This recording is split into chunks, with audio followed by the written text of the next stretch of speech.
When your section descriptions are completed, you can export your project's data in tabular format and view it in Excel or another spreadsheet application.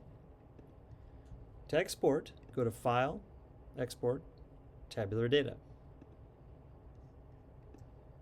First, you'll choose the section or sections to export data for. The most common use case is to choose all sections, which will put all of your sections' data into a single spreadsheet.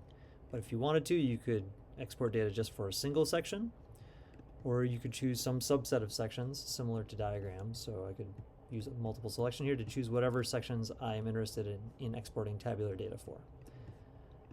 For this demo, I will choose all sections. Next, the only option is the XLS format, the Excel format. And now you'll choose a destination file by clicking the 3 dots button. And I'm going to do this on my desktop. I'm just going to call it Project Tabular. Click Save here. So that's where this data will be written to. And now to export, all you do is click the Export button. And there we go. So there's my export file right there. Now let's take a look at the exported tabular data file. Zoom in here a bit. So the format of the exported tabular data creates one sheet for each object type in PSICAT.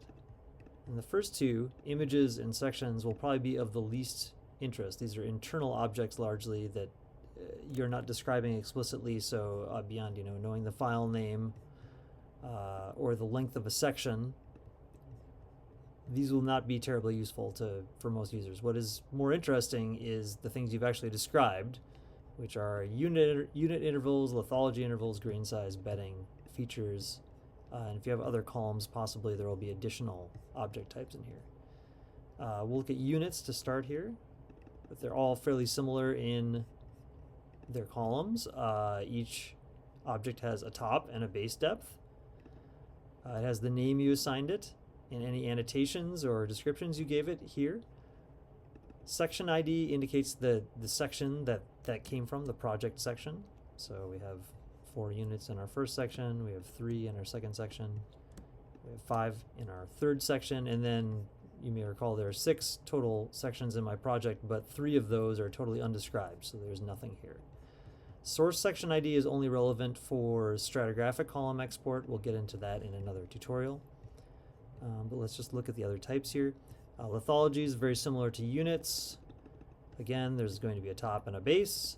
There will be description data here. The main difference you'll notice here is that there's this scheme column with these odd codes. That is an internal element that gets exported. What is probably of more use to most users is the sort of user-facing, user-friendly lithology name that corresponds to that code.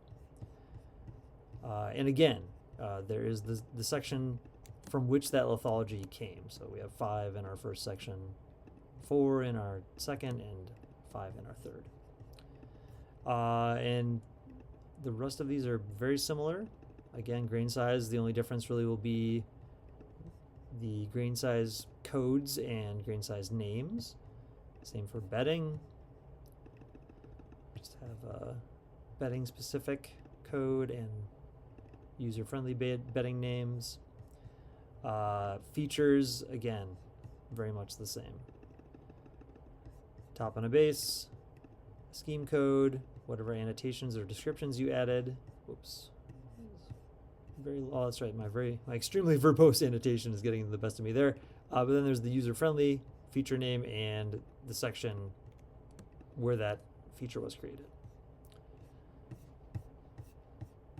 So that's what the tabular data will look like on export.